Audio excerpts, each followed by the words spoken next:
Well, good afternoon. As CEO of the Naval Institute, I welcome you to our 2015 Naval Institute annual meeting, and I'd ask our guests to stand and we'll do a Pledge of Allegiance. Pledge allegiance to the flag of the United States of America and to the republic for which it stands, one nation, under God, indivisible, with liberty and justice for all. Thank you. Please be seated. That's the last time we're going to ask you to get up before the end of the meeting. So thank you for being here today, and it's my pleasure to introduce our chair of the board, a person who really doesn't need a big introduction for this audience. But we're very honored to have Admiral Jim Stavridis both as our chair and here today to be part of this celebration. It's really a celebration of results. It's a celebration of our great authors, and also a chance to meet with you and have our staff interact with you, our members. So I'm not going to tell you that Admiral Stavridis is the former combatant commander and Supreme Allied Commander in Europe and commander of the European Command and currently the Dean of the Fletcher School. But most importantly, we're very fortunate to have him as our chair of the board, Jim Stavridis.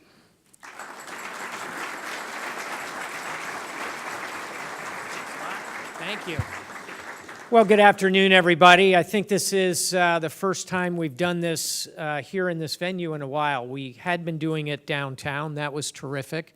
But I think this makes for a nice comment on the connections between the Naval Institute, which is, at the end of the day, a forum, and our free press in the United States of America, which is one of our great strengths. As often as we have our moments of irritation with our colleagues in the media, at the end of the day, one of the enormous advantages of the United States is a free press. And I would say that the Institute is proud to partner with them and to be here at this moment.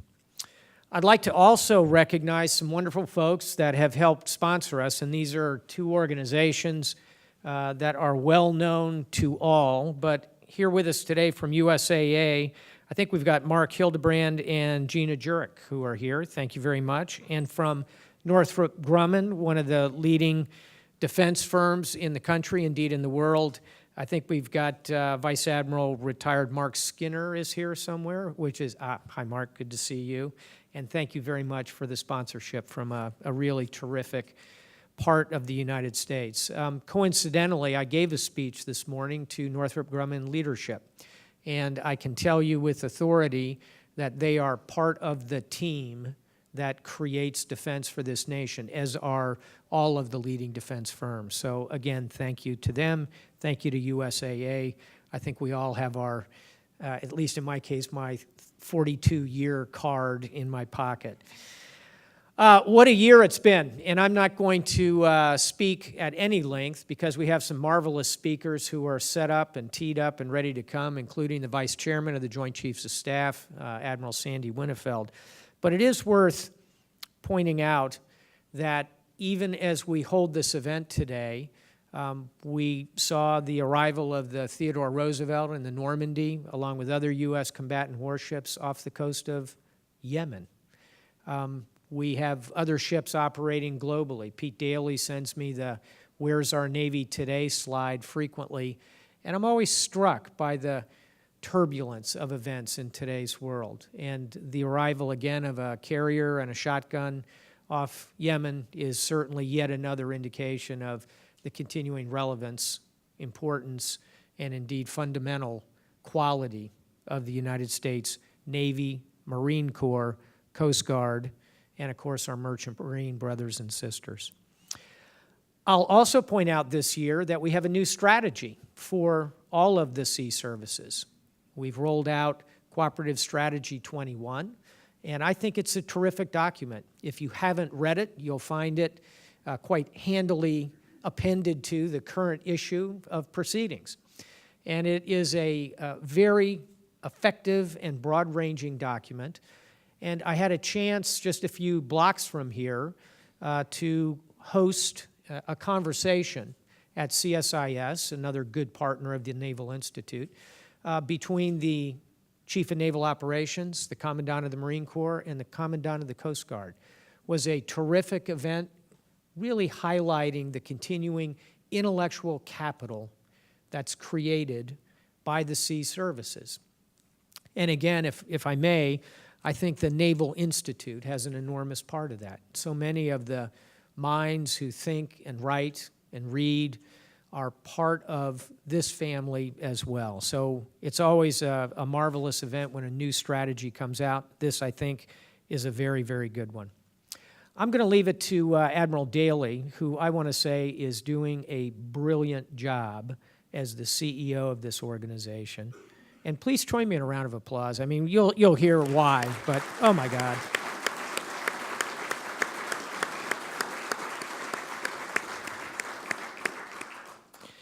We're going to hear from Pete in some detail and then, of course, open it up to the membership for questions or comments.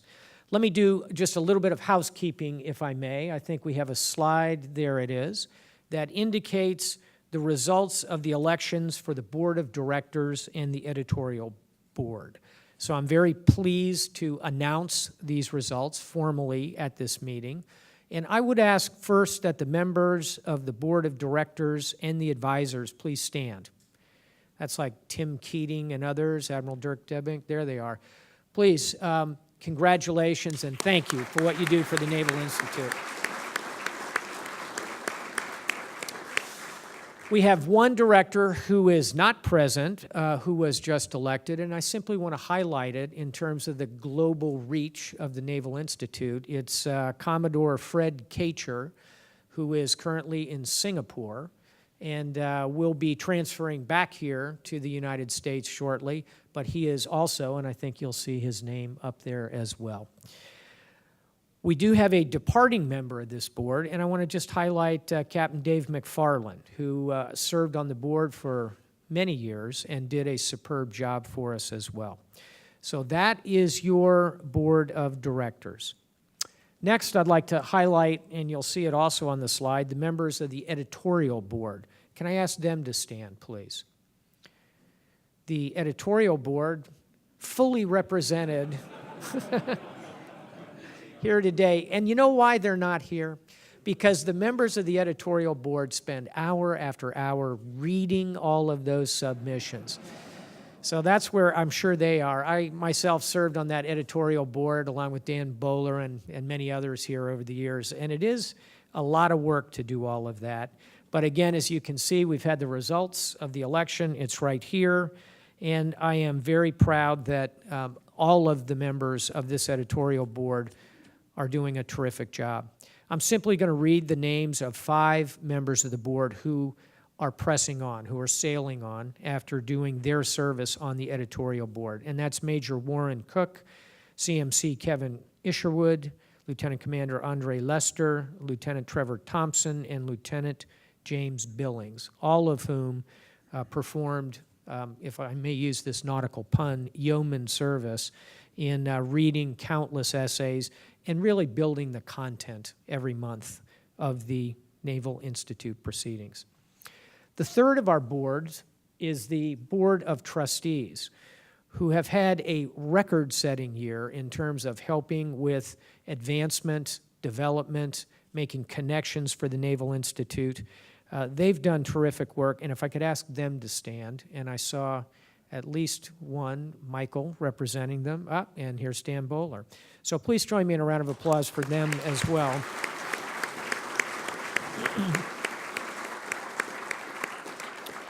All of these boards are non-compensated. They are people who do this for the love of the Naval Institute, and I am very, very proud, happy, and humbled to serve on these boards alongside so many terrific shipmates. Well, with that, I'd like to turn it over to the CEO, Vice Admiral Pete Daly. Pete.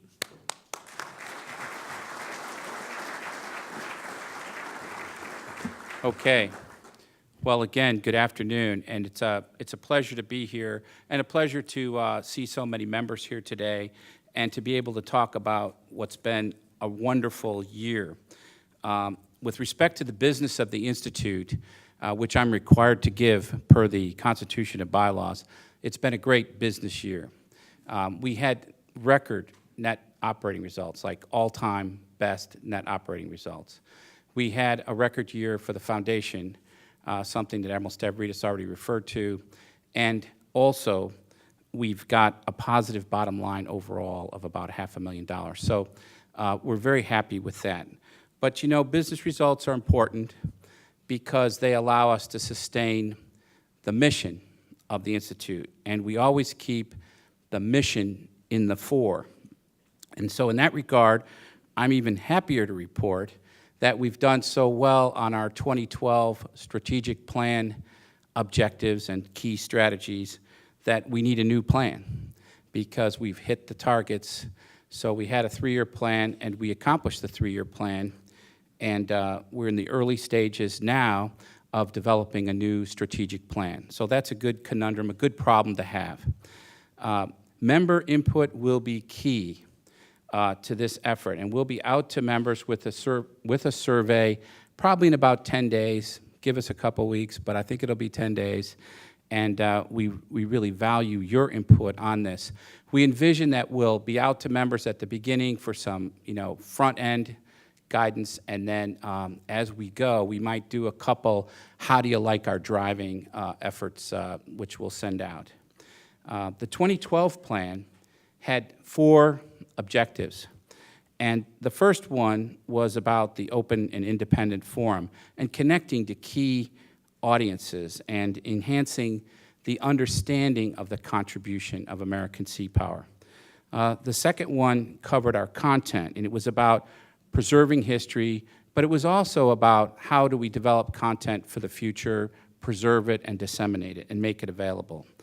The third one was about membership, engaging, increasing members, and the fourth one was about investing in our mission, the foundation, and making sure that the Naval Institute's around another 140 years, which is something that I would like to see happen, and I think it will.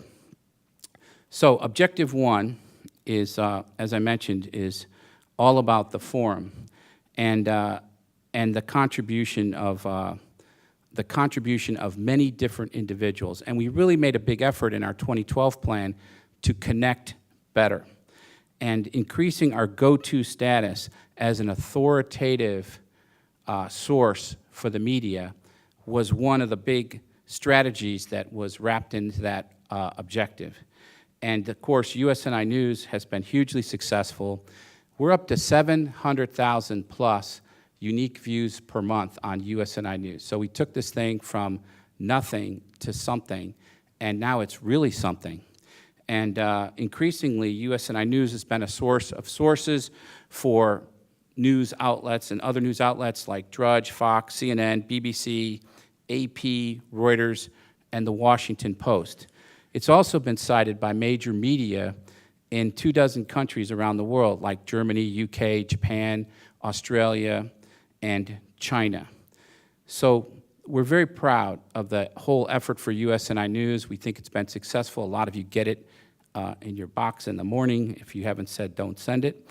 And I also want to point out that we were doing all this with an army of 1, which was Sam Legrone, but now we're up to an army of 2. And Megan Eckstein has joined our staff and has done a terrific job joining Sam to have our 2 permanent staff journalists to generate that. I think they do a remarkable job, actually, given that it's really 2 people and some contributors that we value greatly as well. Under this objective, we also gave ourselves some homework to do a better job of engaging active duty members. And, it's very clear that over time, it's tougher and tougher to engage an active duty workforce. There's a lot of rules about, like the Navy, as you well know, if I went to them and said, I would like the list of all lieutenants, please, and their email address, they would properly tell me where to go. So we have to develop that ourselves. So we've had some creative strategies, but they include the content and the acquisition of members. So first, I'd like to acknowledge the active duty young leaders group that was led by Captain Fred Kacher, whom Admiral Stavridis already mentioned, is Comdesron 7 in Singapore. And he does more from Singapore than people do from suburban Maryland in the morning for us. But his group of talented young riders has turned us around in terms of having a primed pump of resources and contributors. And he's done a terrific job, and my congratulations go out to Fred as well for his election to the board. Commander Guy Snodgrass, who's the XO of VFA 195, and where's Admiral Keating? Despite the fact he's an aviator, we find him to be trustworthy and reliable. And so he's the XO of VFA 195, and he's taken on the mantle of professional notes editor. We really need to take those professional notes and get them back to closer to the deck plates, closer to the warfighter, and closer to the things that help our young professionals advance in the profession. So he's taken this on, and he's already turning and burning on that. And I think in the next couple of months, you'll really see the results of that. And we also have energized our block, and we've selected Lieutenant JG Chris O'Keefe, who is, if you haven't met him, a force. But we're lucky to have Chris here today and his wife, Ashley. And Chris has been given the keys to the block, and he has unlimited energy and a vast network. And we've got the first blog post there today. And if you have ideas for the blog, and if you have comments for proceedings, bring them on. And you can do that by commenting on the blog post or sending us a tweet at Naval Institute. So we want to hear from you, and I think it's going to be exciting. I'd like, Chris, we're going to miss an opportunity here if we don't ask you to just stand up and be recognized. Chris O'Keefe.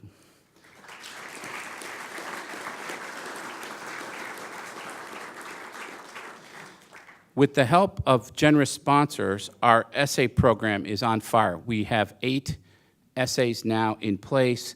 We currently have them blind graded with prizes, and we're publishing the winners.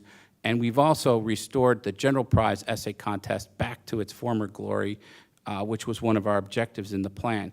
And just in the last couple days, Textron Systems Incorporated has come online and signed up for 3 years to sponsor the enlisted essay contest, which is something that I think is going to be extraordinarily useful here for the Institute.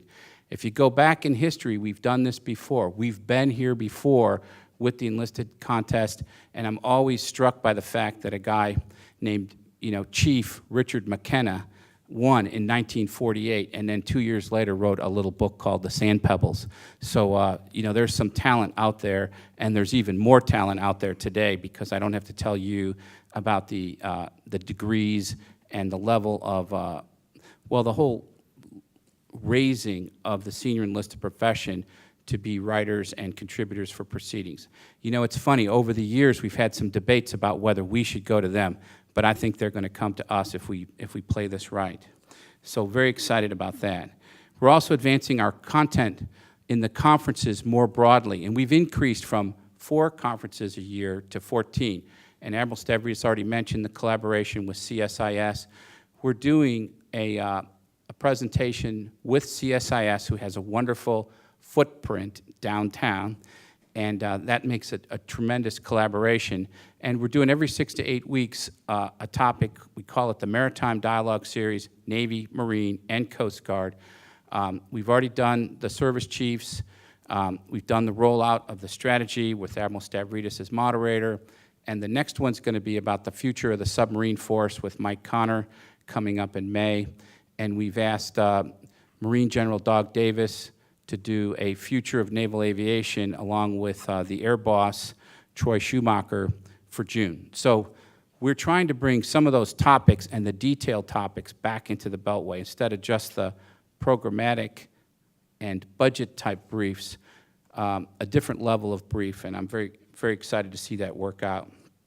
We've also just received donor support to do a speaker series at the Coast Guard Academy. So those of you who are familiar with our history conference that we do at the Naval Academy, we're starting to ramp up to do something like that at the Coast Guard Academy. We'll have the first speaker this fall, and then we'll build from there.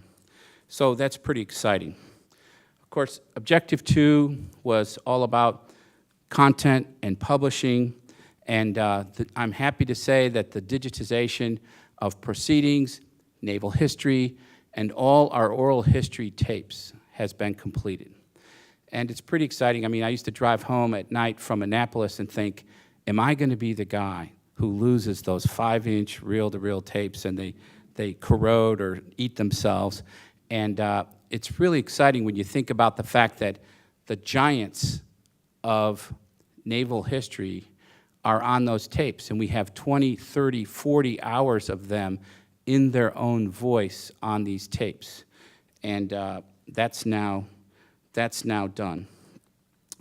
We also had the last big frontier in preservation was the images. And as you know, we have some 450,000 images, and due to a generous donation that we received in January, we will now be able to preserve the top 50% of those images. So that's a good one, and that was one of the last things. That's when I said, we got to have a new plan.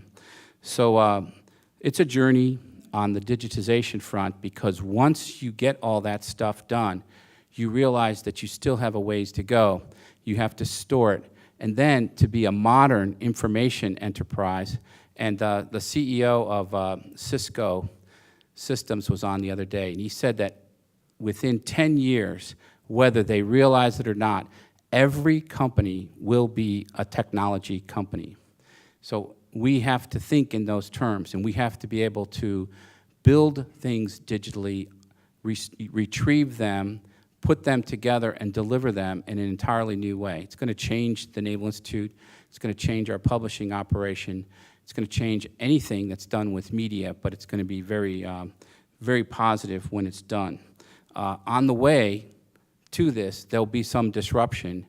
And I don't know if anybody's read that new book, Bold, but it's not a Naval Institute Press book, but it really talks about this in a very cogent way about how this is your new future.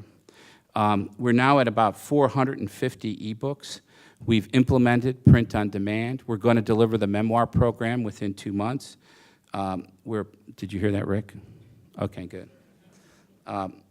And what's exciting is that our ebooks are populating the Navy's e-reader initiative, which is really starting to scale out over various communities in the Navy. The Navy's done their own tablet and said, this is our tablet, we're going to populate it.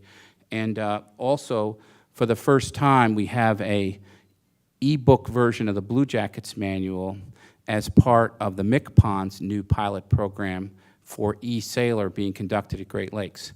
So I think we're catching the wave for the Navy, and frankly, what we should do is help the Navy catch that wave, and I think it's gone well both ways. Again, with the help of a generous sponsor, we're going to triple the rate of oral histories this year. You know, frankly, we were kind of leveled off a little bit, mostly due to resources, and now we just have to get it going again. So we're out with letters to people to do oral histories, and that's a good thing. That's what we should do.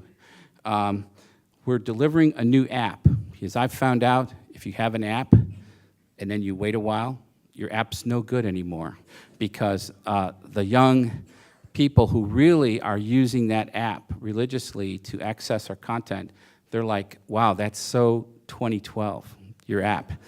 And what have you done for me lately? So, and they're right. There's been some advances in the technology, especially for the, the handheld devices. We need to keep up. And so at the end of this year, we're going to have a new app. And I encourage you to check it out. And finally, the Naval Academy, on this objective, the Naval Academy Museum under Claude Barber, and Claude's in the back there, and he'll be embarrassed that I called out his name. But under Claude's leadership, they're putting together an exhibit at the Naval Academy Museum on warrior writers. And a huge piece of this, featured very prominently, is the U.S. Naval Institute. And this thing's going to run between September and February, and it's going to be very cool. We've obviously been involved with helping contribute to the project, and I ask you to put that one on your to-do list because it's going to be a good one. On the third objective about membership, the most important thing, I look forward to this every year, is that we gained members again last year, net. So again, we're ahead on members. That's the third year in a row we've gained members, and I think it's key to a healthy organization to do that. We also, if you look at some of our metrics like net promoter scores and all that, we're doing it very efficiently. We think it's so important on this active duty membership piece, as I mentioned at the outset, that we're working very hard with the sponsored student membership program to make it go. This will be a very interesting year in 2015 because this will be the year we find out how many people stay. If you're sponsored in, how many will stay? And we have, I think, pretty realistic expectations at the beginning about what we'll see. But if we can build that a little bit each year, I think we will end up where we need to be with the active duty. We're right now over 60% of every future Navy, Marine, and Coast Guard officer is a member of the Naval Institute through this sponsored student membership program. So this is huge because as we talked about a couple years ago, one of our folks, Christian Conover, said, "Admiral, it's okay. It's not that they don't like us. It's they don't know who we are." And to know who we are is accomplished through this mechanism. But if you went to an NROTC school or a company at the Naval Academy that's not sponsored, I encourage you to think about sponsoring it because we want to get to 100%. And we're making good progress. And it's been also very rewarding to see some of the things that happen between the sponsors and the units and the companies as a result of this. They get together, and it's really excellent. So finally, the last objective, and then I'll get off the stage here and ask questions, but the last one is about the foundation. And, I always think of the foundation as that's our future. And you could see the numbers up there, and those are the per year numbers. That's not the amount that's in the foundation. That's what we're taking in per year now. So last year, we took in $4.06 million in foundation gifts. And 2 years before that, we were down at just over $1 million. So we've quadrupled our foundation input in 2 years. And so that's heartwarming. It shows a degree of trust and support that inspires the entire staff every day. We've also increased our donor base. You see up there on the right side of that same chart, we've increased the number of people who give by 50%. So that too is an excellent metric. So because of an incredibly generous gift from the Taylor family of $2 million that was received in January, we could say that we think we could point to the grandstand for 2015 that's going to be another good year. These donations are hugely important as they form the investment capital for all our initiatives. And as CEO, I want to thank all our members, our donors, our authors, our writers for their support, encouragement, and engagement over these past 3 years. And we look forward to receiving your feedback on the survey to develop the way ahead. We want to take advantage of this strategic opportunity to make the Naval Institute even more effective as a national resource. And I ask 3 things of you today. First, continue and increase your engagement. We need engaged members, not just customers. 2, help us engage others in our mission. You all know people who are right for us. I would dare say we're not right for everybody, but you know who's right for us. And also, please fill out those surveys when you get them. We want to hear from you. So we have much more to do. Sometimes I feel like as a CEO, if you use the CEO analogy to like the guy who's on the deck plates of the ship, I feel like the guy, we all have been there, or many of you have been there, where when you're first in command, you're a pretty happy guy because you say, wow, I'm in command. People call captain. Sometimes you look around and say, who are they talking to? They're talking to you. And that's good. But then that wears off because you realize, wow, there's stuff I didn't know. I have to keep working on it. Then your department heads start to turn over. And you go, wow, I have to tell some things again that I have to talk about things again that I thought I'd never have to talk about again. But you have to keep hitting the message. So we have a lot to look forward to do great things together in 2015 and beyond. And I'm very privileged and honored to be on the deck plates of this ship, and I thank you. So now we've got time built in for questions, and I'm happy to answer them. We've got a couple of mics here. Ask that you use them. We might, I don't even know if we have a mic to pass. I should have asked that question. But we have some mics in the middle if you want to ask questions, or just belt it out. Thank you.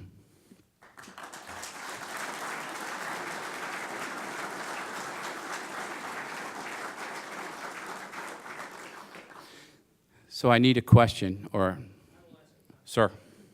My question is, Pete, you mentioned a strategic planning process. As you said, a good problem to have. We've completed all of our previous objectives. So Yes. what is the process? How long will it take? Who's going to be involved? Will you use outside consultants? What's the plan to create the plan? Well, thank you for asking a question I can answer. So, we have already begun, and we've started with a listening tour, and we've gone to our board members, our advisors, and our trustees, and also to a couple of graybeards to get, answers to certain questions. And those are the same questions we're going to now put to the members. And we are using 2 outside folks who I trust and admire to do this type of work, Wendy Peck and Bill Casey, who are in the back of the room next to the door there, and you can accost them if you wish. But they've done terrific work for me in the past and have already started to do the same for this. We're going to meet as a board tomorrow and have a good session on this, and then over the next period of time, over the summer, the staff is going to take that front-end guidance and what you give them from the surveys and try to work that into and shape that into and forge that into a way ahead for the Institute. We're looking out 3 to 4 years, and there's some exciting ideas. Just one idea, just a pluck from the ether is, Beach Hall has, it's a great place to work for the staff, but it should be more of a mission platform instead of a headquarters platform, and we should be able to do more there, and build perhaps a conference capability there, and do writers' workshops and book fairs and author meetings and meet with Naval Academy companies and all that kind of stuff. And so there's a lot on the list, and but we're still at the front end, and in the July timeframe, we anticipate we'll talk to the board again and probably put this thing to bed by mid-September so we can, build our budget. I'm glad to see Joe Malloy's here, and he recognizes this. The first P in PPBE is planning, and this is our plan. And along the way, as I mentioned earlier, we'll do a how do you like our driving on some of the key issues. So thank you. Kevin.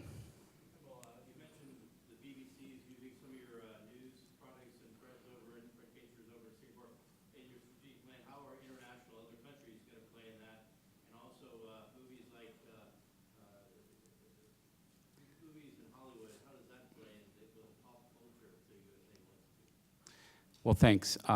Well, first, one of the ideas that we're going to discuss tomorrow is how should we become more international. We really do have a pretty good following in about 6 to 8 countries. And I was noticing in the Wall Street Journal today, Kevin, there was a great article about the use of phones. It had some great charts, and I'm a sucker for great charts.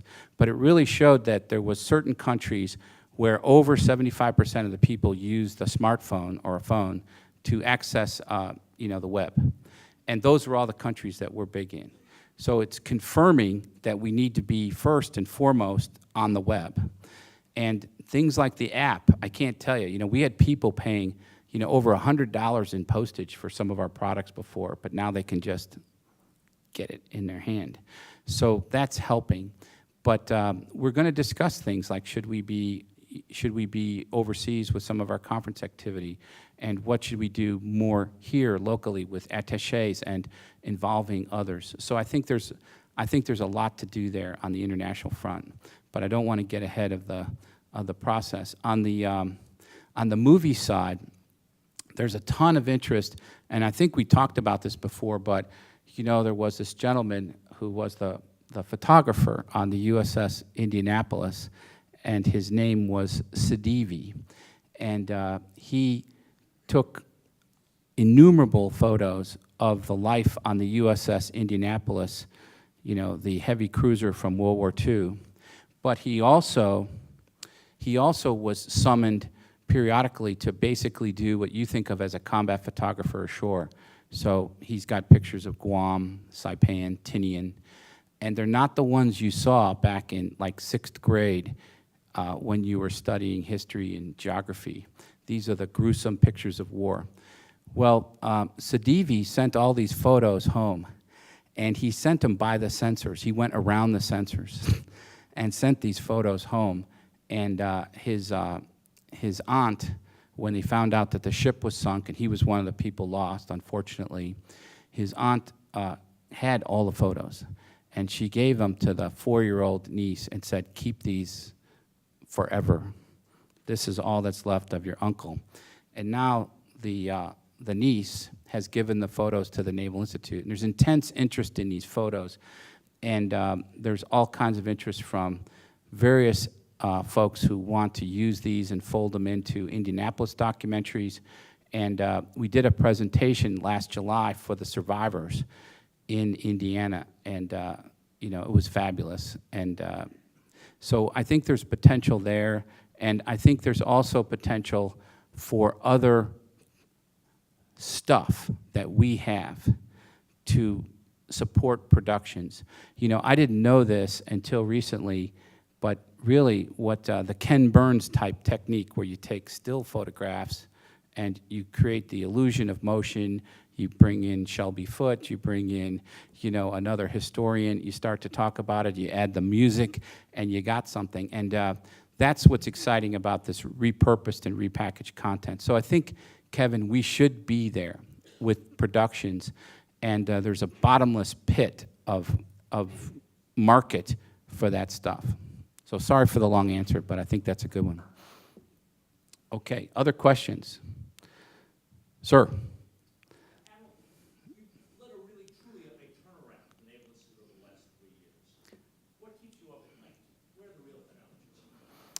Well, that's a good question.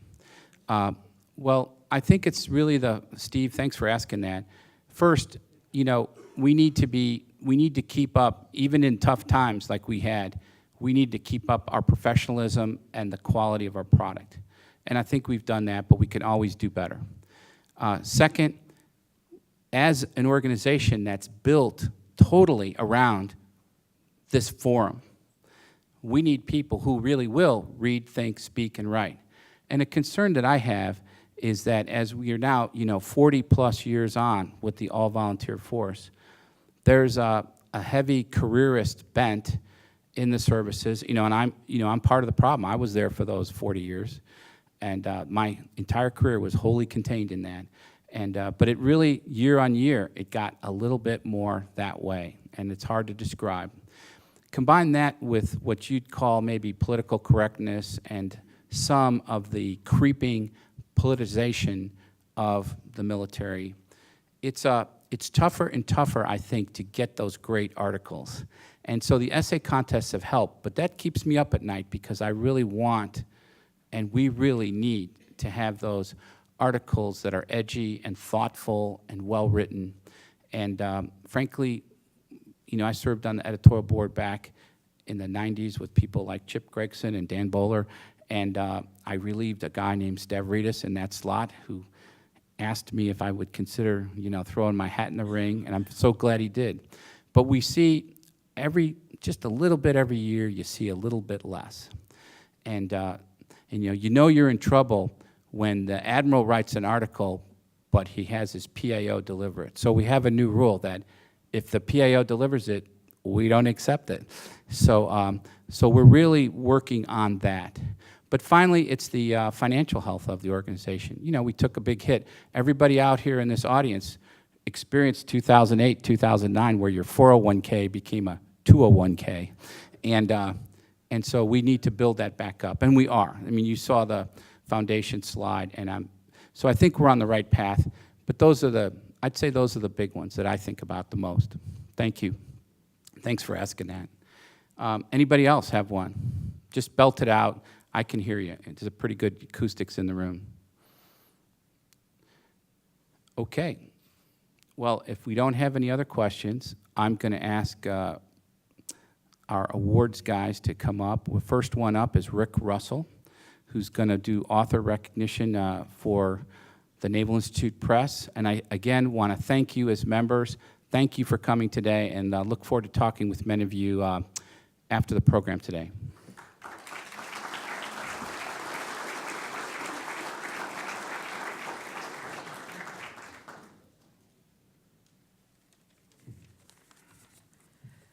Thank you, Admiral Daly. I'm Rick Russell, Director of Naval Institute Press, and it's my honor to present the Naval Institute Press Author of the Year Award. First, I'd like to thank the authors of the press and the magazines who've come out today to support us and acknowledge recent winners of the award, Author of the Year Award today, Admiral Stavridis, Elliot Carlson, and Andy Jampoler. So thanks for your ongoing support. Without further delay, the Naval Institute Press Author of the Year is Captain Bernard D. Bud Cole, United States Navy retired. Captain Cole holds a PhD from Auburn University, is a professor at the National War College in Washington, and is recognized as one of the world's leading authorities on the Chinese Navy and the Indo-Pacific Maritime region. He is the author of numerous books, articles, and reviews, and wins today for his recent study, Asian Maritime Strategies, Navigating Troubled Waters, which we published in 2013, and as well as 2 editions of his acclaimed study on the rise of the Chinese Navy, The Great Wall at Sea, 2001 and 2010, which was selected for the Navy Reading Program. Asian Maritime Strategies is an especially well-crafted, timely, and comprehensive analysis of the maritime strategies and naval forces of Asia from the North Pacific to the Persian Gulf. While the United States, Japan, China, and India draw most of the attention, the strategies, forces, and politics of some 24 states are analyzed. More than one reviewer has called it magisterial. Captain Cole, as naval officer, historian, and teacher, you've heartily embraced our challenge to dare to read, think, write, and publish. Congratulations, Captain Cole.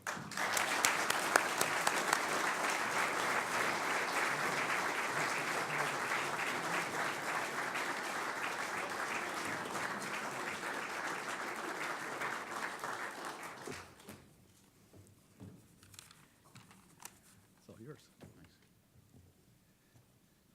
Well, I'm deeply honored by being named for this award this evening, and I'm really delighted to see so many old shipmates out here in the audience. I think I was first published by the Institute with a comment in the 1971 Proceedings.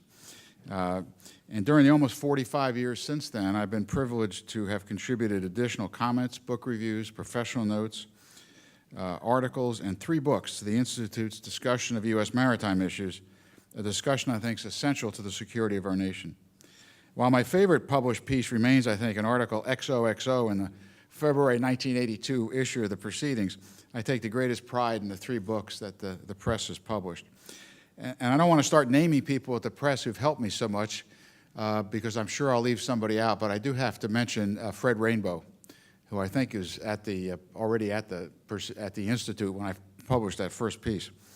I also want to name an inspirational naval officer, retired Rear Admiral Eric McVaden, who unfortunately is too ill to be with us tonight, and many of the civilian and military colleagues among the China-watching community. Most of all, I'm deeply grateful to my partner, Dr. Cynthia Watson, who also happens, fortunately, to be a superb editor. And again, I'm nearly overwhelmed by tonight's honor by the Naval Institute, founded as and still the intellectual heart of our Navy. Thank you very much.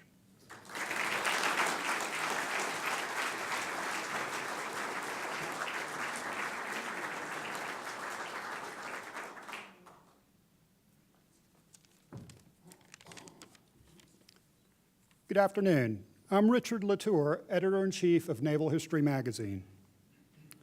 The War of 1812 was a defining moment for the U.S. Navy. Chief of Naval Operations Admiral Jonathan Greenert wrote in the June 2012 issue of Naval History that lessons from that conflict remain the basis of U.S. Navy operations in the 21st century. 3.5 years ago, for guidance about how best to commemorate the war's bicentennial, I turned to an expert, Charles E. Brodine, Jr. For the past 27 years, Mr. Brodine's been a historian at the Naval History and Heritage Center, where he's co-authored or edited numerous publications dealing with the early U.S. Navy, and is also associate editor of the authoritative series, The Naval War of 1812, a documentary history. Mr. Brodine is a thorough researcher, a gifted writer, and one of the most genial people I've had the pleasure of working with. Over a crab cake sandwich lunch in Annapolis, Mr. Brodine helped me flesh out a plan for covering the war in 3 annual packages, focusing on events at sea, on the northern lakes, and in the Chesapeake Bay. Moreover, he contributed key articles to each package, culminating with War Visits the Chesapeake, his illuminating overview and analysis that's earned him 2014 Naval History Author of the Year honors. In the article, Mr. Brodine places events in the Chesapeake in the context of overall war strategy and explains why the British carried out a campaign of destruction and how U.S. naval and land forces responded. The strikingly different fates of Washington and Baltimore, he writes, reveal much about how the War of 1812 was waged in the Chesapeake, about the strengths and weaknesses of the contending forces, and about the limits of military ambition. It's now my pleasure to introduce Charles Brodine.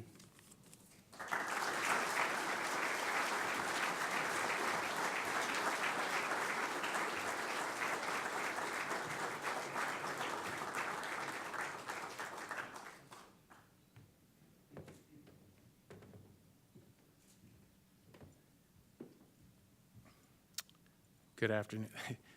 This is really impressive. I wasn't expecting something this large. I'm humbled and honored to be the recipient of this award and to be sharing the stage to stay with the other awardees that are being fine writers that are being recognized. I wanted to acknowledge Richard Latour and his editorial staff for the assistance that they gave me, not only writing the Chesapeake piece, but the other pieces, because good writing is always a collaborative effort, and it's been my good fortune to work with Richard, who is a skilled editor, and he has a wonderful staff that help, put that story into print and illustrate it and tell it in a way that you can, just exceeds your expectations.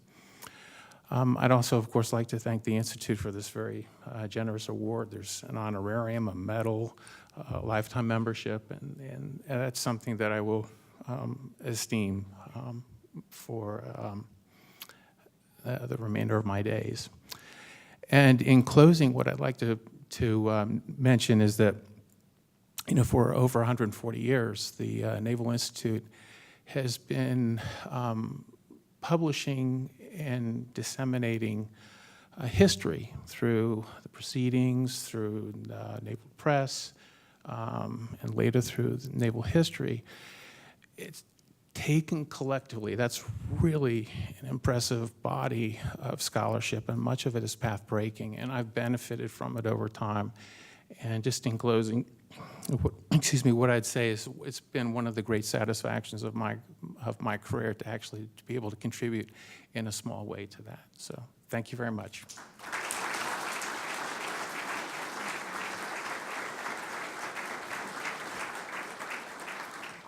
Paul Merzlach, Editor-in-Chief of Proceedings, will now introduce that magazine's award winner and also the General Prize Essay Contest winners. Thank you, Richard. Good afternoon, ladies and gentlemen.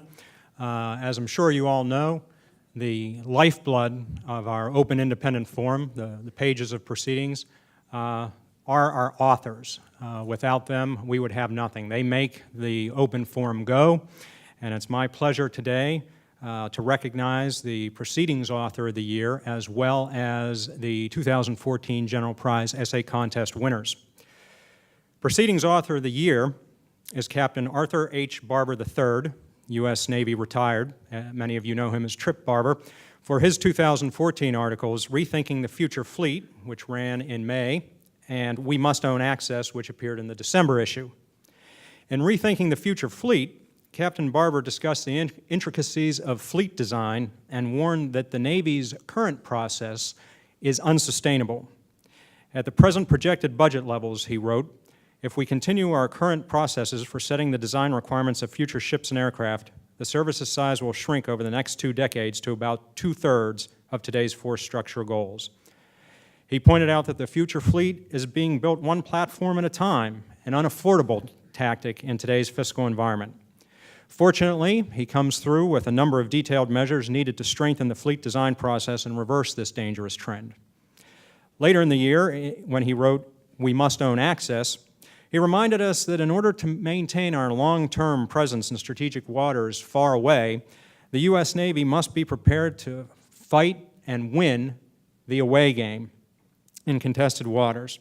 This requires winning what he calls the 4 battles for access control: information dominance, bases, undersea dominance, and precision strikes.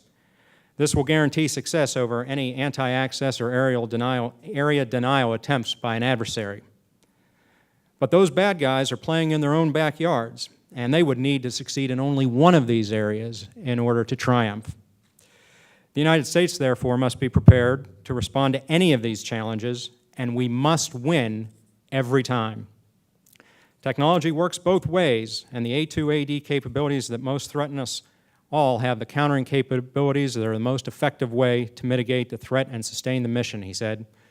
To sustain access, we must focus our limited funding on the most critical of these capabilities. Captain Barber knows of what he speaks and writes. He has a long and distinguished record of service to the Navy and the nation. As a surface warfare officer while on active duty, he also has 25 years of experience leading Navy budget, capability, and force structure analysis at the Pentagon. He was the Navy's Chief Capability Analyst as the Deputy Director of the Chief of Naval Operations Assessment Division from 2002 through the end of 2014, when he retired from the Navy's Senior Executive Service. So for his valuable contributions to the independent forum of the Sea Services and for his years of service, it's an honor to name Captain Barber Proceedings 2014 Author of the Year.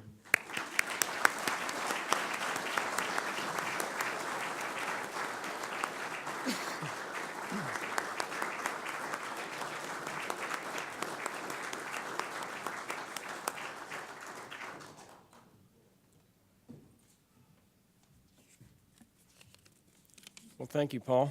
It's quite an honor to be honored by the man who is arguably the most distinguished and prolific author of our entire journal's history, Admiral Stavridis. So thank you very much, Admiral Stavridis. I want to thank Admiral Stavridis, Paul, and the board of the Naval Institute for this award. It was quite a surprise to me, but the journal, this Proceedings, is the journal of our profession. I'm a life member. I've read every issue cover to cover since I was an ensign, and that was 42 years ago. And I believe that anybody who has something substantive to say about the future of the Navy should say it here and nowhere else. And that's what I did as I drew to the end of my 41 years of naval service. After 26 programming cycles in the Pentagon in 25 years and 10 as a chief analyst, I had a few things to say. And these were personal lessons learned to pass along to the next people who follow me, what I had learned about how the Navy should shape its future in response to the current both military and budget environment. It was a challenge for me as an engineer and analyst to distill this into prose, 2 prose articles of no more than 3,000 words each to try to summarize a lifetime of experience, and prose in particular since I typically deal in numbers and PowerPoint. So the idea that I would get a literary award, that I would even be published, was pretty stunning to me. When Paul and the editorial board were kind enough to accept those articles for publication, I was as proud as I have ever been of anything I achieved in my career. When Paul called recently to tell me that I was in addition going to be the Proceedings Author of the Year, I was as surprised as I have ever been in my life. But I deeply appreciate the recognition of this award from a journal that has meant so much to me for my entire professional career, so thank you very much.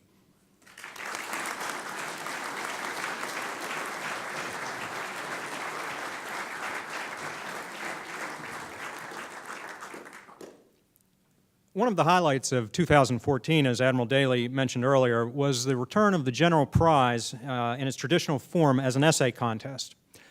This is the oldest award given by the Naval Institute, dating back to 1879, and past winners include some names you might recognize, such as Alfred T. Mahan, Ernest J. King, Stephen B. Luce, Wayne Hughes, our own board chair, Admiral Stavridis, today's guest speaker, Admiral Winnefeld, both as more junior officers. And this year's contest, I'm happy to say, enjoyed a robust response. And we had nearly 100 entries. The judges read a number of superb candidates. I was one of a number of judges involved, and you know, I can tell you that this was an outstanding response we had this year. But three rose above all the others. These three officers took on tough topics and challenged the status quo, which is what we look for both in the General Prize Contest and in the open forum in general. They presented new alternatives to current issues plaguing the sea services today, and we're proud and pleased to recognize them for their accomplishments this afternoon. Our third prize winner is Lieutenant Roger Misso, U.S. Navy, for his entry, Sea Power and Fortitude. Lieutenant Misso worried that the modern technology that allows U.S. naval forces to engage the enemy at beyond visual range has had a detrimental effect in that it's produced a psychological change in the sea services that has led to operational and administrative risk aversion being the order of the day. He calls for a shift from technology back to people, as those are the people who will forge the future of the Navy.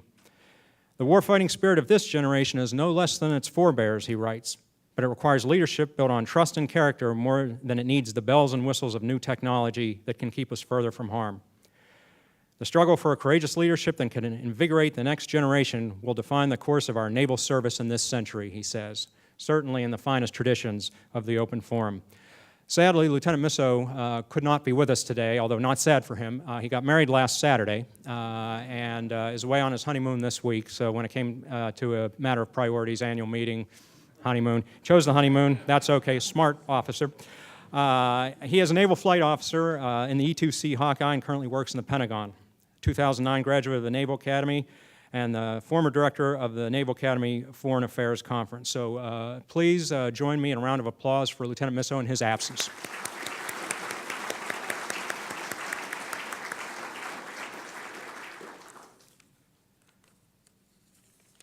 Our second prize winner is Lieutenant Ryan Hilger, U.S. Navy, for the coming era of omnispatial warfare. Lieutenant Hilger is no stranger to our pages or to our essay contests, having already won the 2013 Global Defense Burden Essay Contest, as well as that year's Unmanned Maritime Systems Contest.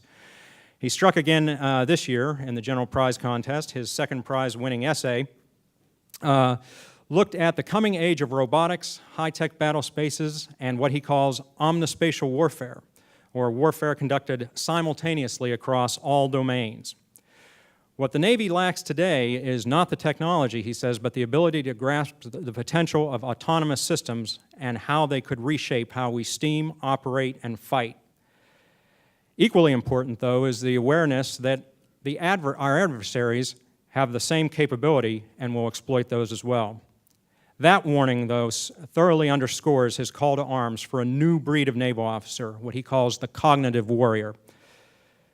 This cognitive warrior will be capable of delivering effects across the entire spectrum of conflict in the wars to come. Lieutenant Hilger is a submarine officer serving on board the USS Maine, completing 4 strategic deterrent patrols. He graduated from the Naval Postgraduate School in 2014 and is currently prospective submarine department head at the Submarine Officer Advanced Course in Groton. Luckily, he was able to get parole to be with us this afternoon, so it's my great pleasure to introduce Lieutenant Ryan Hilger, second prize winner, General Prize.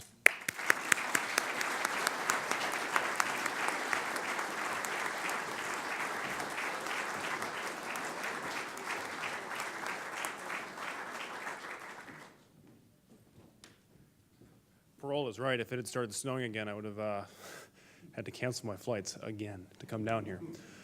I'm actually very humbled to be here today. I'm very humbled to be standing in the room with so many great authors, having only entered the Naval Institute a few years ago when I came off of sea duty and was encouraged by Rear Admiral Jerry Ellis at the Naval Postgraduate School and Wayne Hughes, who many of you know, who teaches there as well, and encouraged to start exploring this thing we call writing. I was good at reading, was pretty good at thinking and speaking my mind, sometimes to my own detriment.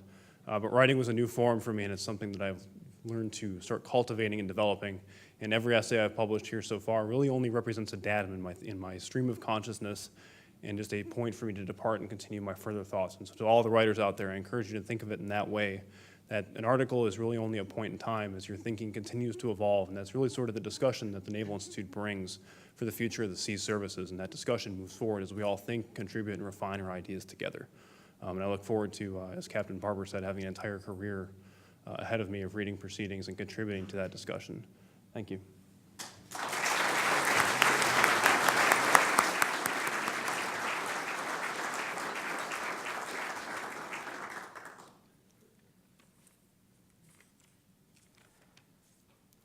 And our first prize winner today is Lieutenant Commander Wolf Melbourne, U.S. Navy, for his essay, Operating in an Age of Austerity. Commander Melbourne warns that in today's era of reduced budgets, the Navy can no longer afford its operating concept that was designed for a time when we had Cold War resources. He states that maintaining forward presence in regional hubs with a shrinking fleet has led to an erosion in surge capacity and experimentation that is undermining the credible combat capability required to deter adversaries and win the nation's wars at sea. But he reminds us that the Navy has been down this road before, during the 1920s and 30s, and that earlier age of austerity spurred the creativity and innovation that produced the fleet that was so key to winning World War II at sea. That same rigorous concentration and experimentation applied then can again now produce a flexible fleet that is also prepared for war. Lieutenant Commander Melbourne is an intelligence officer currently assigned to the U.S. Pacific Fleet at Pearl Harbor, and also fortunate that he was able to get away and fly across several time zones to be with us this afternoon to accept his well-deserved award for first prize in the General Prize Essay Contest.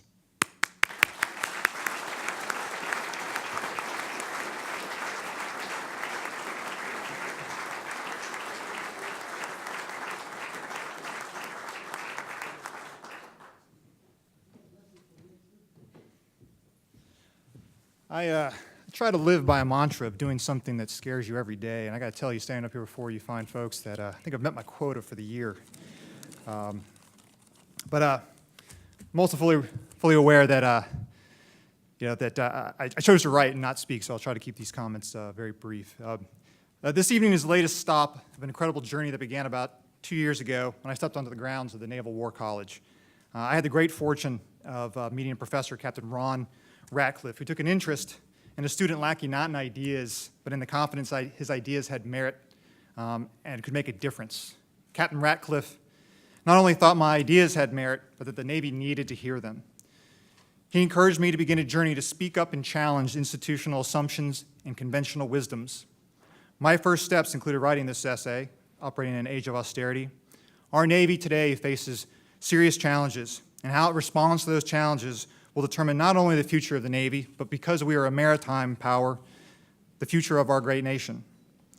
We will not get to the answers to these challenges without more people without direct stakes in the future, putting their ideas and arguments into forums like the Naval Institute. These forums provide an absolutely essential forum for the competition of ideas to be made public and put before people like you who are here tonight who can make a difference. To my fellow officers, I implore you to take your ideas born out of adversity, sacrifice, and experience, put them to pen and paper, and in the words of Admiral Stavridis, hang them out there. Our Navy and our nation needs it. I would be remiss if I left this stage without recognizing my partner in life, my wife Stephanie there in the front row. Her patience, understanding, and love gave me the space to write. She and our 2 daughters are never far from my thoughts. They give me the drive to help make this world a more secure and ultimately better place to leave for the next generation. My desire to see them in this prosperous world, both now and in the future, motivates me in all that I do. I love you, and I'm in your debt more than I can ever repay. Thank you for recognizing me for this article tonight.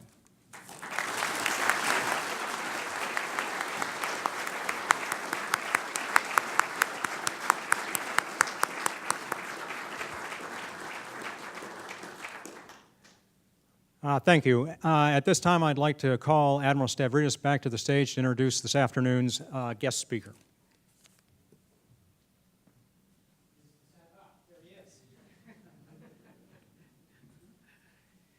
Terrific. I make it a practice never to introduce speakers who aren't physically present. And I see my very good friend, Admiral Sandy Winnefeld here. Where to begin with Sandy Winnefeld? First, as most of you know, very frequently people often mistake me for Sandy Winnefeld. Because I'm like him, I'm tall, I have a great head of executive hair. I fly F-14s, I command nuclear aircraft carriers. Actually, none of that is true. But Sandy and I do have something in common which I'm very proud of, which is that we have both been authors for the U.S. Naval Institute over many, many years. I think Sandy and I are two people who have written articles both as midshipmen, as mid-grade officers, and as flag officers. And I don't think many people have done that. And I'm proud to share that distinction with Admiral Winnefeld. Let me tell you a little about him. He went to Georgia Tech.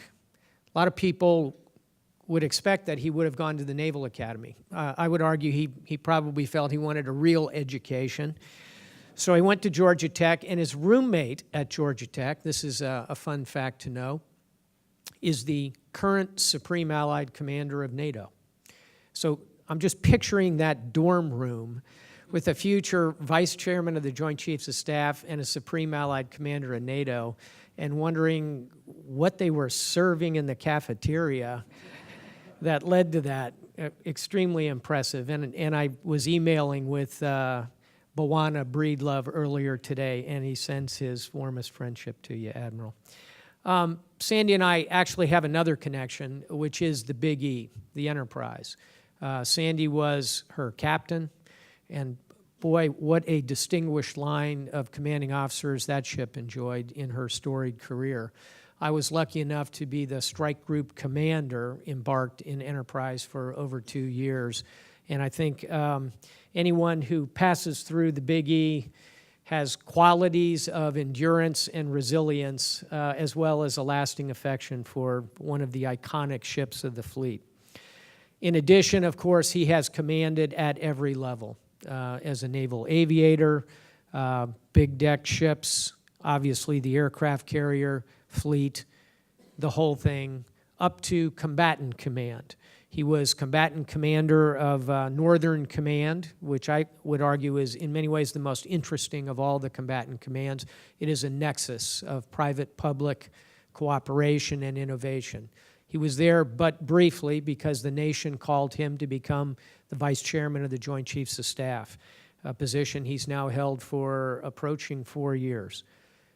He has done, in my view, extraordinary work in that very hard and challenging place.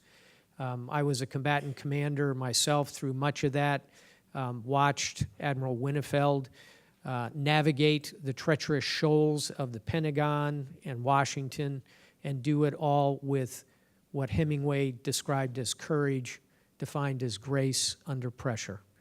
I've never known Admiral Winnefeld to raise his voice. I've never seen him lose his temper. He is always measured, calm, wonderfully reflective, and an absolute tribute to the profession of being an officer in the United States Navy. Ladies and gentlemen, my very good friend, Admiral Sandy Winnefeld.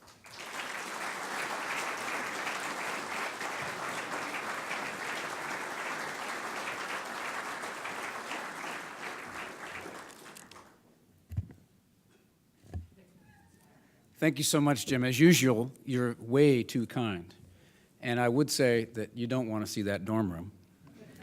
I think my dad saw it and turned away in disgust. But anyway, thank you so much again, Jim. And distinguished members of the Naval Institute Board, members, colleagues, and plenty of old friends and colleagues and mentors, people who have brought me up over the years. It's a real treat to be here this afternoon, this evening, having been a card-carrying member of the Naval Institute for over 40 years, which I know is nowhere near as long as most of the people in this room. And I don't actually have my card with me, but I'm really delighted to be here nonetheless, and it's truly an honor to have the opportunity to speak in front of a group like this. Let me add my congratulations to the award winners. I apologize for missing that particular part of this event. It's always a treat to hear what they have to say, but I was off at some other meeting and couldn't make it. And I also wanted to collect my wonderful sweetheart, Mary Winnefeld, who's here tonight with us. I've always benefited from reading the articles and books and other products that the Naval Institute publishes. Any story of my career, and let's hope someone doesn't write one, would be incomplete without the influence that this organization has had on my development as a naval officer, starting before I ever even became a member. When, as a little kid, I looked at the pictures that went along with the articles that came with Proceedings in the mailbox each month at our house.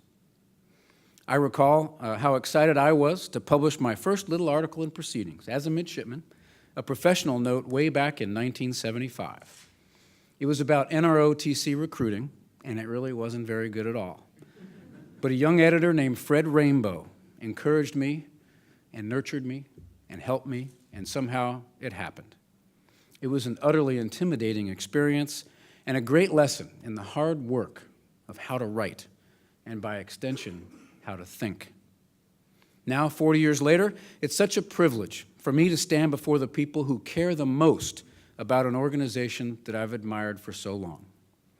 And all of this reminds me of how life and how history tend to rhyme. Never perfectly, but closely enough that the harmonics make us reflect on linkages among the past, the present, and the future.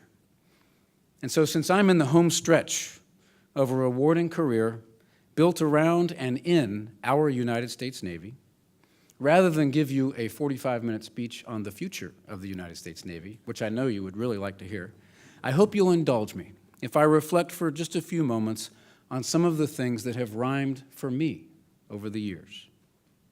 I'll begin with the February 1965 issue of, National Geographic magazine arrived at our little house on Bliven Lane in Norfolk, Virginia. It featured on its cover a photo of USS Enterprise, along with USS Bainbridge and USS Truxtun, the nuclear navy steaming in formation. I thought, how cool is that? Or whatever version of that sentiment a little kid 9 years old at that time would have thought to himself. And I thought, maybe this is something I'd be interested in doing someday. I had no idea then, as Jim said, that I'd be privileged to assume command of Enterprise in the very same town 35 years later. But another rhyme is embedded in that one. Just last week, I spent my last night at sea in uniform aboard USS George H.W. Bush, where a shipmate from my tour aboard Enterprise came up and asked me to actually sign a copy of the little speech I gave on the PA system, we call it the 1MC, the night we began our strikes against Al-Qaeda and the Taliban a month after the attacks of 9/11, which had occurred while we were on our way home off the coast of Oman. That night, which I'll always remember in the Arabian Sea, I had described how the last time our nation's soil had been attacked, a different Enterprise, CV-6, was on her way home, this time to Pearl Harbor, and how later that ship had struck the first blows back at Japan in the Marshall Islands, and we were essentially doing the exact same thing almost exactly 60 years later. Indeed, how history rhymes. And for me, there's usually some intersection with the Naval Institute. It's never very far away from the things that I have done in my career and other people have done in their careers. For example, later in World War II, a young pilot named Jack Taylor flew off of Enterprise on the wing of leading Navy ace David McCampbell, earning 2 Distinguished Flying Crosses in the process. He ultimately named his rental car company after that ship. I met him in 2002 when I was looking for help putting together an Enterprise legacy room on a ship that had no person name as its legacy. He was a clear-eyed guy back then, and he still is today. He's been very generous to the Navy, including donating a significant amount of money to the Naval Aviation Museum, and he eventually fully funded David McCampbell's Naval Institute Oral History. There's the tie. Here's another rhyme for me with this wonderful service. 64 years ago, my dad, then the Naval Academy's color company commander, kissed my beautiful mom under the assembled colors at the June Week Color Parade. 2 years ago, I was privileged to be the reviewing officer using my dad's sword at the same parade, as he, a two-time Naval Institute prize winner, watched. He and his lovely spouse, Judy Duckett, are here with us tonight, and I'm so grateful to him for the inspiration that he's given me through my career.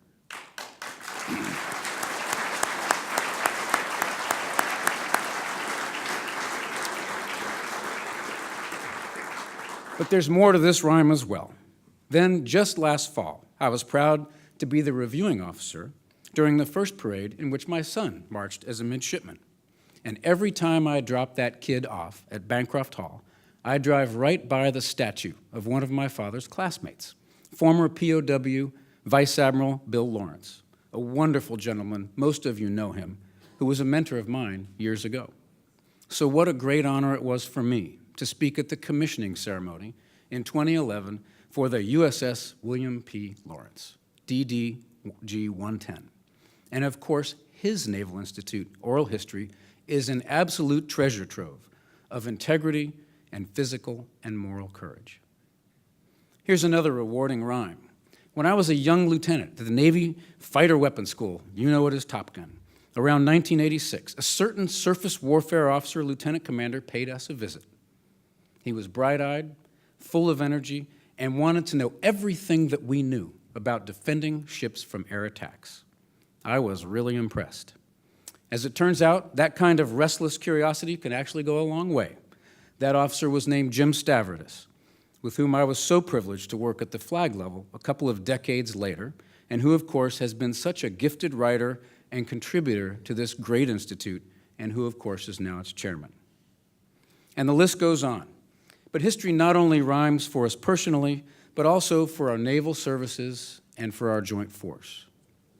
In my first tour in an F-14 squadron, we were struggling with how to defend carrier strike groups from Russian backfire bombers, another historical iteration in what we now call the Anti-Access Area Denial Challenge. Oh, how it rhymes. When I arrived as an eager young pilot, the community was trying to use a tactic we called vector logic. Some of you remember it. You know, the old launch the grid. The problem was that it violated nearly every principle of warfare, and whenever it was exercised in the fleet, it seemed to always collapse in a heap after a couple of hours, followed by a highly stressful debrief. But we continued to hammer away at it, incrementally trying to make a fatally flawed tactic work. I even wrote an article about it in Proceedings.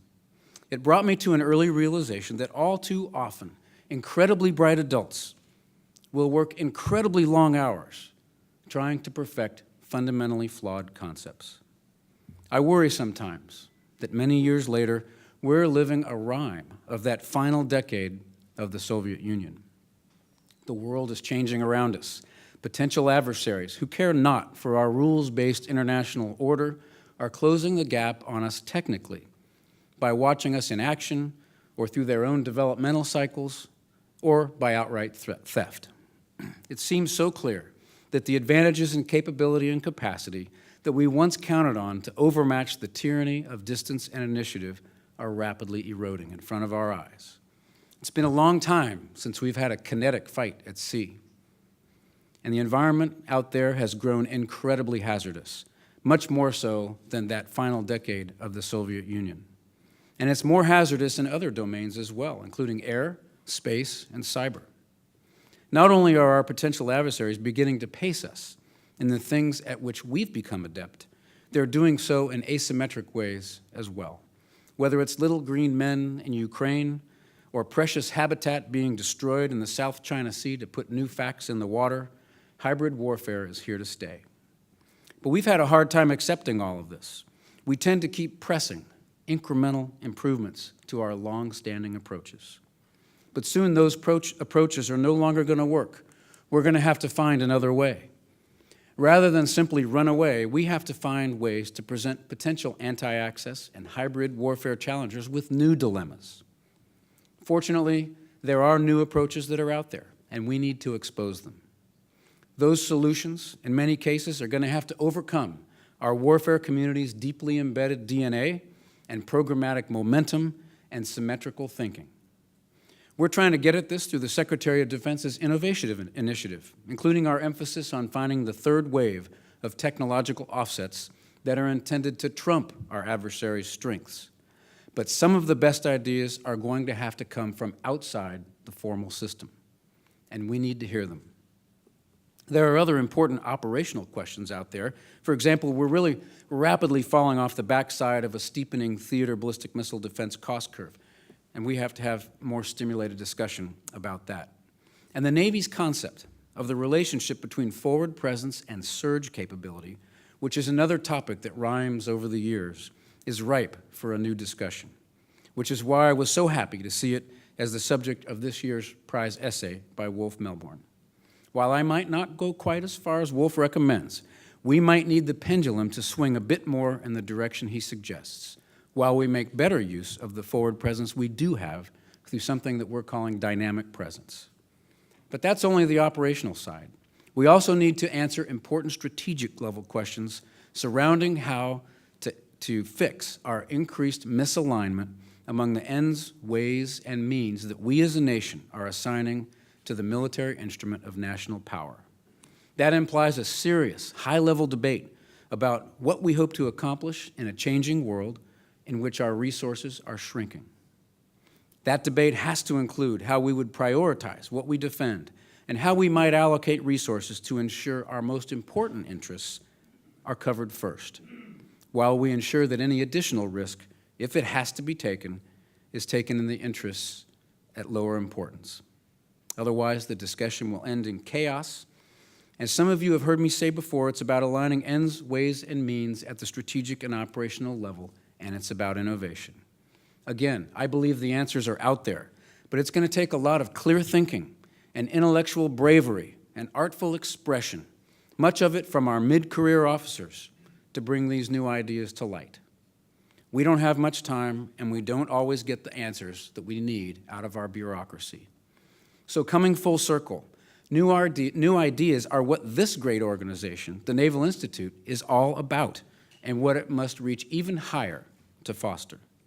It's a fantastic forum, as we all know, for exposing realities that our system might wish away, and for debating iconoclastic ideas about how to confront those realities. Steve Jobs said, "The people who think they're crazy enough to change the world are the ones who do." Well, we need to continue to find those people and encourage them to find some airtime on the pages of Proceedings. After all, this is how the Institute began, a discussion among 15 officers about the implications of a smaller Navy after the Civil War. Since then, some of the best maritime thinkers in our history have been featured in the Institute's publications: Luce, Wainwright, King, Mahan, Nimitz, Stavridis. Once or twice in a generation, there's a groundbreaking, disruptive article in Proceedings that owns up to a truth our institution has been skirting and that proposes a new way to get at it. We as an institute should do even more to pull the next big ideas out of our talented contributors. Perhaps we should commission a few new one-time essay contests intended to get at particular questions. I'd be willing to help foot some of the bill if the Institute will match it. Pete, see me later. Maybe some of you who have done well in life would do the same. But don't worry, I'm not going to pass a hat around, but I'm really interested in getting at what our smartest people think are the answers to the most important questions. Perhaps at the same time, we could ease back on quantity to allow the most important things to stand out. But that said, it is so gratifying for me to see our institute as healthy as it is as we approach a century and a half of stirring the pot of intellectual activity in the maritime profession. I credit a long line of talented and dedicated leaders for that, including our current crop. But we need to continue to steer clear of the equilibrium that Richard Pascal says is the precursor to death. So let's stay restless. Let's continue to adjust to new media technologies and keep solid quality in what we publish. In some cases, less is more. Let's keep pressing forward on emerging topics such as cyber.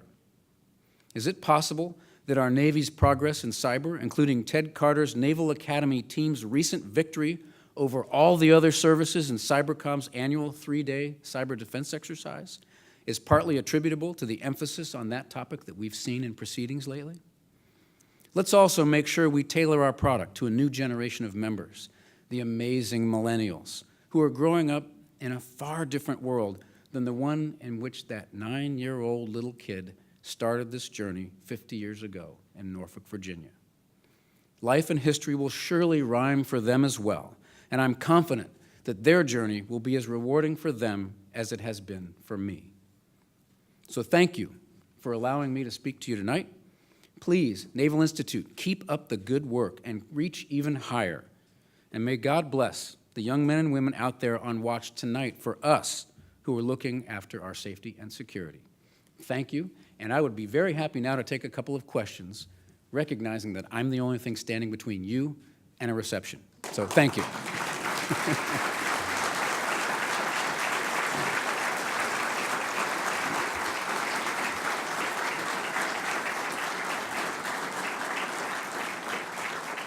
So I think I'm in charge of the questions. Does anybody have one, or should we adjourn? Sir, in the back. In the current conflict with ISIS and so forth, the Jordanians, the Saudis, other countries are stepping up a lot. You see all the turmoil with all the refugees in the Mediterranean.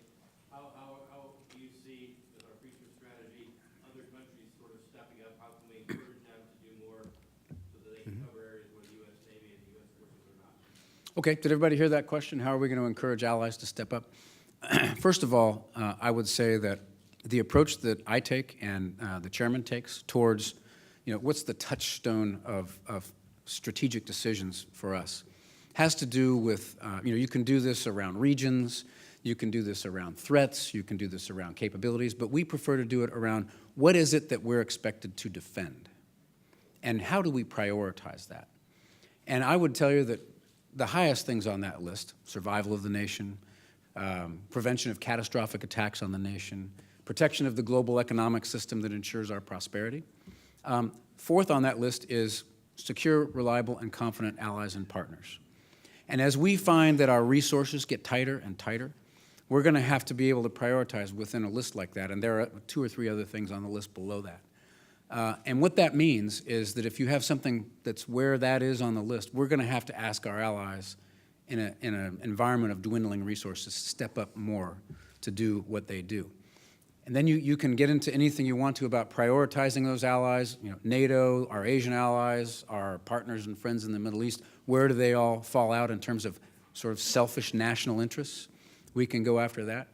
But in the end, we're going to find ourselves having to be more of the enablers, the high-tech enablers, the intelligence enablers, the smart command and control enablers for these people while they do the dirty work on the ground. And that's just the way it's going to have to be, especially if we continue in the resource mode we're in.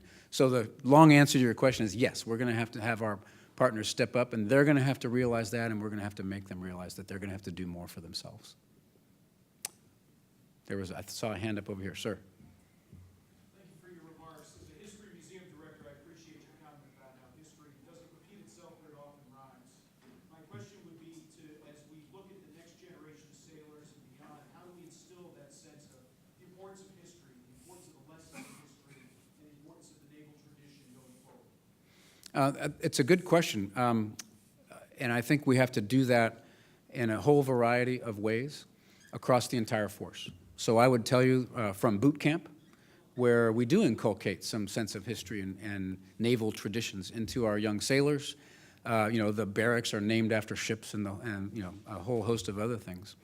To all the way to our War College, which does such a wonderful job of educating not only our warriors, but one of the most proud, the joint people I talk to want to go to the Naval War College because it's such a great academic experience, and everywhere in between. And I would argue that the Naval Academy is a very, very important part of that.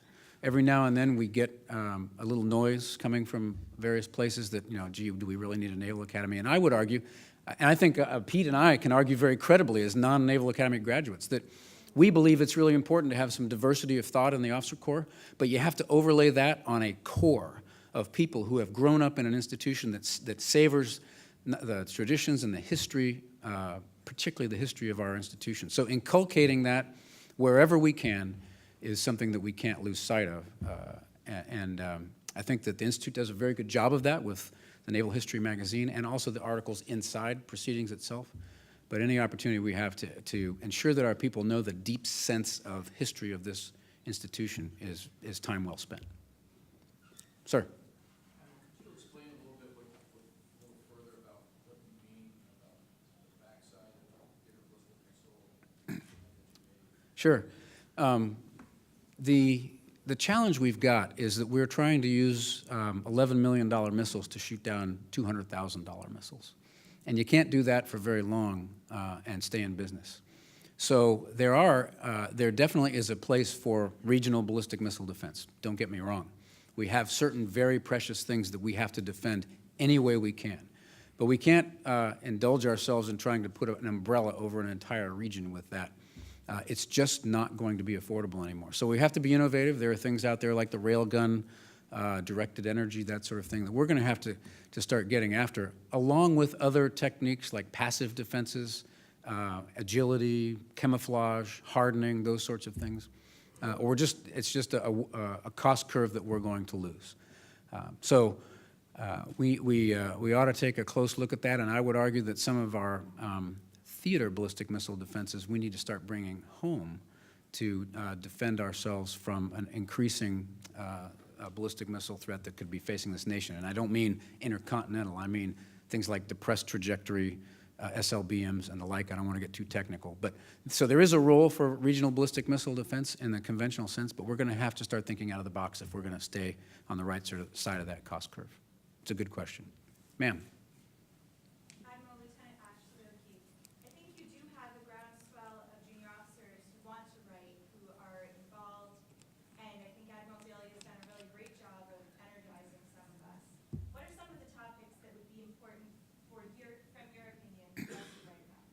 Okay, good question. I'd like to hear somebody challenge all of our assumptions about how we're going to fight in the Western Pacific. And I can get into all kinds of detail on that. Some of it's classified. You can't go into that arena, but there are some macro level topics there that we can get at.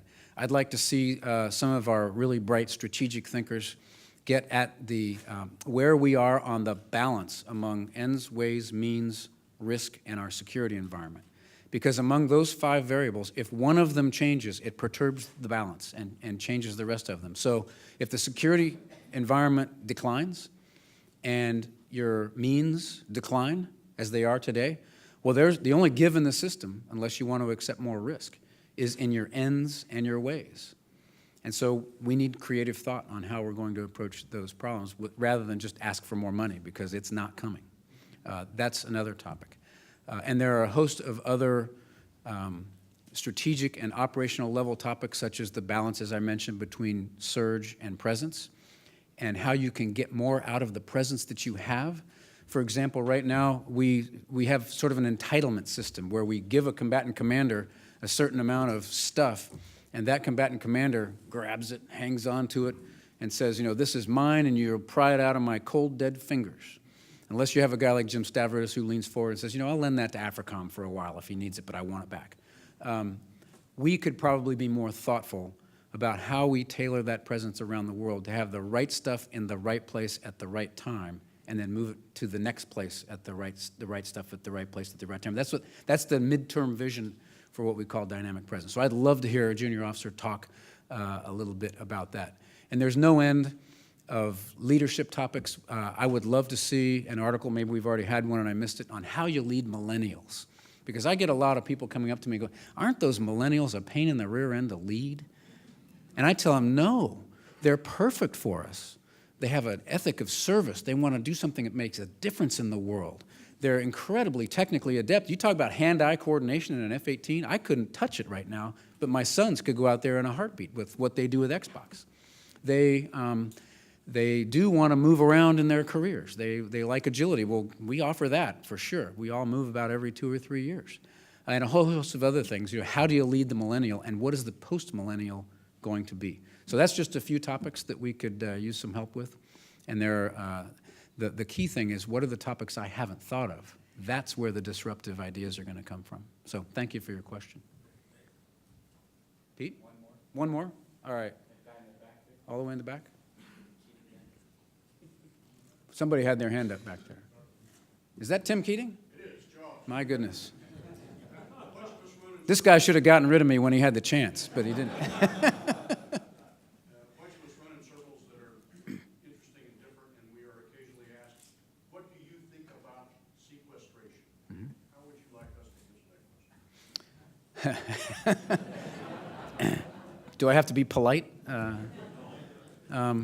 think we, first of all, we ought to call it by what it is, and that is the Budget Control Authority, CAPS.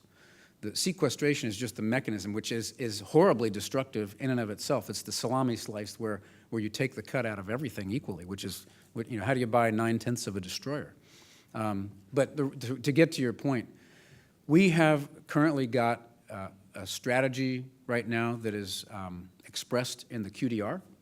Not a perfect document. I can find plenty of things we could have done better in writing that, but it does express our strategy.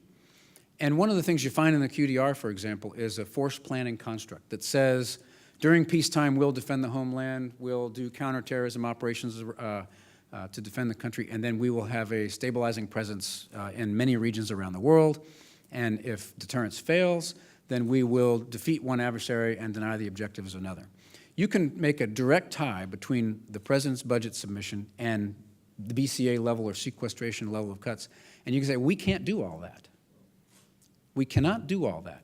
In the peacetime equation, we're going to defend the homeland, and we're going to, take on the counter-terrorist fight, but we're either going to have to take a horizontal or vertical cut in presence around the world. We're going to either have to do it in fewer regions, or we're going to have to do less of it in particular regions, and that impacts our global leadership around the world. And if it comes down to deterrence failing, we may not be a defeat-deny force anymore under those budget levels. We may be only a 1 defeat, or we may be a 2 denies, but we're not going to have the capacity to do what we say we are going to do. And you've heard the term hollow force. Well, those funding levels will lead us to a hollow force, but what I worry about is that they will lead us to a hollow strategy. And I don't want to live that fiction. So there are 2 ways that we have to express the impact of those cuts. One is the specific things that we think we'll lose. And why do we say that? Frankly, because it matters to certain members of Congress who don't want that to happen. But we have to be able to tie that into the strategic impact of what it means and articulate it that way as well. And I would encourage any of you who get in that kind of conversation to try to reach for that strategic impact if you can. Timbo, does that answer your question? Okay. Again, thank you.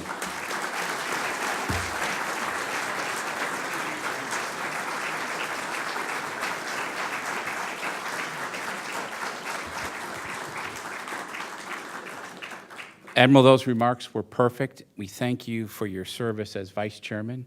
We thank you for an incredible career, and you honored us with your presence today by speaking to this group with whom you have history.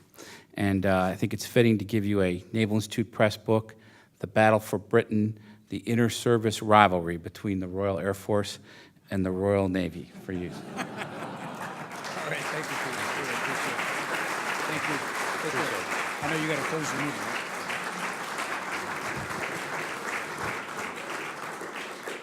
I would like to express our extreme gratitude once again to our sponsors, Northrop Grumman and USAA, who were very generous with their support for this meeting and the reception we're about to have.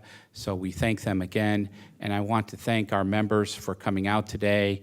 It's wonderful to have a positive meeting with a superb speaker like we've just had in the keynote slot and have such good news to share. So thank you for being members, and I'll adjourn the meeting and we'll go have a glass of Chardonnay or something like that. Thank you very much.